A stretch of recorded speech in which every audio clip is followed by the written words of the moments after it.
Hey, good day, everybody. How are you doing? Yep, it's reset sniper time. It's been a while.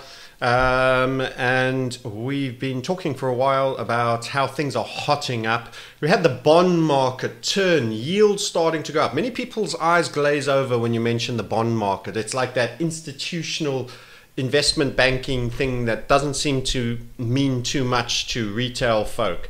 Well, it's worth explaining that the bonds market, the debt market essentially, because a bond is just where one person borrows money from a group of investors, usually pension funds that are getting stuffed with rubbish, and they get promised a yield and interest rate by these people who then borrow this money and use it either to buy their shares in the US if it's a corporation, or if it's America, to actually continue to fund spending twice as much as they get in so that they can build a military industrial complex and support banks and bail banks out, etc. So the bond market turned in yields. This could be, if it turns out to be the turning point, a cyclical turning point, it could be a very, very critical event. Why? Because if interest rate starts going up, that huge amount of debt that's been created will reset. I don't personally assess that it's in any way feasible that we have a return to the Volcker early 80s interest rates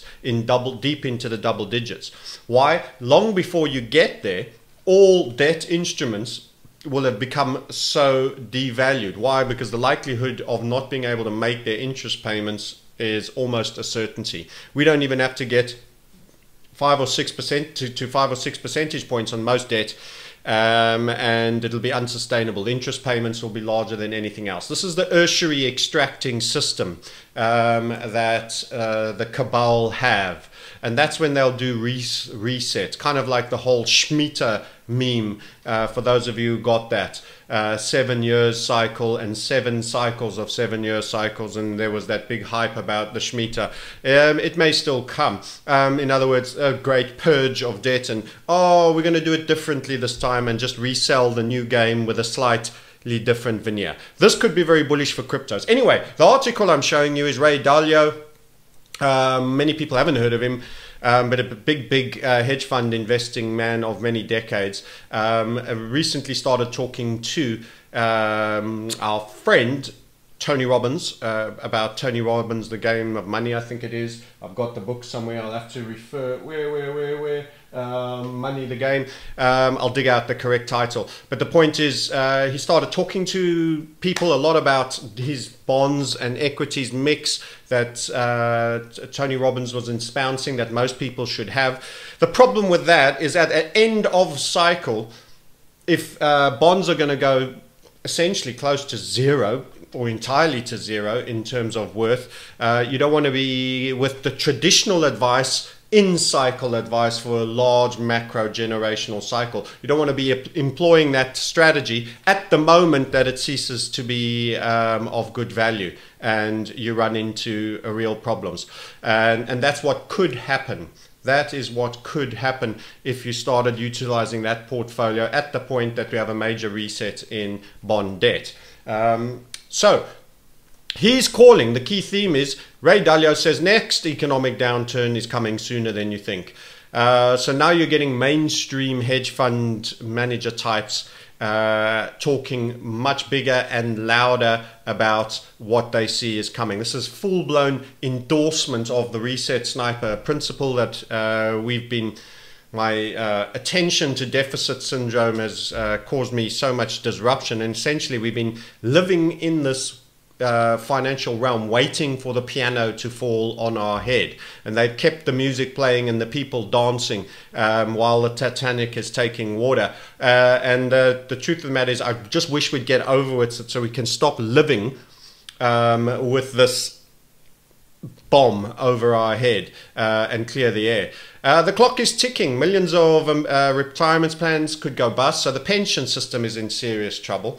Massive amount of debt, 21.6. I remember sitting watching it cross 15 trillion, and it wasn't that long ago. In that time, 6.6 trillion has been added. Little quick reminder on the value of a trillion. I have to do this every now and then. If you counted and got $1 for every second that you counted, and you never slept or ate or did anything else but count, it would take you around 12 and a half days, night, day, morning, noon, non-stop, counting every second to get to $1 million. 12 and a half days to become a millionaire, being paid $1 a second, no sleep, no rest, no anything. To get to a 1 billion would take you 32 and a half years. So think about 12 and a half days, what that represents to you in life, and think about 32 and a half years. Man, if I had the best health and best everything and I was doing that counting, I can't be even guaranteed I'd be alive in 32 and a half years. It would be a great run. So you're there. Now a trillion is essentially 32 and a half thousand years. 32 and a half thousand years. Think how far back that takes you into history, beyond the Egyptians and the pyramids, if our current history is to be believed in any way. So that's the scale. Now take 6.6 of those, and that's what's been added in the short matter of about 4 or 5 years time. So the debt bomb is so huge, it's got to happen, and now people are openly talking about it. So here you have pensions will blow up, people that are stuffed with bond debts, you've been saving all your life, you're going to be shafted, basically. They're going to come up with some New Deal type thing, like the Roosevelt New Deal that's planned, that's going to be rolled out, and you're going to get a deeply toned down pension, I expect, and a socialized communism put on you. And then, so that's Ray Dalio, that's someone who's private, allegedly running a hedge fund. Now you have the IMF establishing Alibi. In fact, that's going to be the name of this YouTube. IMF establishes Alibi. This isn't the first time, and it probably won't be the last time. IMF warns of another global financial crisis, talks about rapid crypto development. Isn't that interesting that they're now saying, hey, it's going to go wrong and maybe you should have some money in this area, in the same sentence? Well, that's the headline here on CoinGate. They might like to bend it that way because they have a dog in that fight in the crypto realm, but I do feel there's probably a legitimate aspect to that. So what are we getting? Financial experts have already come out and spelled the next financial crisis in 2020. Now the International Monetary Fund, IMF, is warning about another financial meltdown. The causes concern raised is debt, a rise in lending, and failure to impose tough restrictions on asset managers handling trillion-dollar funds and insurance companies, all leveraged with debt. IMF head said total debt has surged 60% in both private and public sectors, reaching the all-time high at 182 trillion. Remember what that 1 trillion was 32,500 years ago? You know, as I said, Egyptology supposedly 10 to 12,000. I think a lot further back than that. But anyway, so imagine how far back in time 182 trillion takes you. Anyway, the sequence of aftershocks and policies that could follow the Lehman bankruptcy, we're going to have Mark II of all of that. Bitcoin and crypto could play a role. And what you could find is, if there's deemed a real finite amount of Bitcoin, you've got to remember forks are QE by another name. So that's how they will bleed out. If it pumps too much too far, you get technological disagreements and you get forks and new issues of coins. But in spite of all that, cryptos is new and there is a certain volume of it, and it is not near as much as there is money created. Remember, 182 trillion globally in fiat and debt alone. So think about all those zeros. Do we have that in crypto? No. That's how much it potentially could go up. So I think that's bullish generally for crypto, and it's a big reset sniper key point. And I call this establishing IMF. In other words, they know what's coming. They're probably discussing it in Bilderberg meetings, how it's all going to play out and go down in the special rooms where the top dogs sit. They call themselves the top dogs. I don't see them as top dogs. They are slave merchants and control structure psychopaths. But nonetheless, they know what's coming and they're establishing Alibi. This principle of establishing Alibi is letting little press leaks with these you know, conservatively voiced moments of concern and pondering, and we did state this then and we did state that then, so that when there's the big backlash and there's the peasants revolt and the forks are coming out, the hay forks are coming out, and people are looking for a lynching, they can say, well, we did say on the following dates X, Y, and Z, and that date Y, P, and Z, and we did warn of this, and that. It's not their job to sit there wringing their hands and warn. If they are who they say they are, and they are the big control structure backed up by the likes of the Rockefeller Foundation and all the other United Nations and quasi control structure elements, why aren't they actually preventing these scoundrels from lending money on the level that they are? They're just saying, we look after you and we're trying to do our best, but we don't have enough power. Next time after the reset, you must give us even more power to monitor you and everybody else, because otherwise this will happen again. Never again, always on the never again. That's what brought in the EU, the never again war, World War II, and all of these historical engineered events that were banker funded on both sides. So now we sit here and we see them sitting on their hands. We're not empowered to intervene, but we'd like to warn. Stuff you. You're establishing Alibi. You're part of the problem. You need to be broken up. The people who fund you and stand behind you, the dark state actors that have engineered this crisis, have bent the Gini curve to an extremity that the top 0.1% hold half the money in the world, etc., have executive privilege, while you have kids working in emerging markets for barely $1 a day, 14 hours a day. You are the control structure. You're enslaving the rest of the population. You have dark state secret agendas that you discuss, and you deserve, in the big global Truth and Reconciliation Committee, to be in the dock and face serious adverse events towards you and all your kin.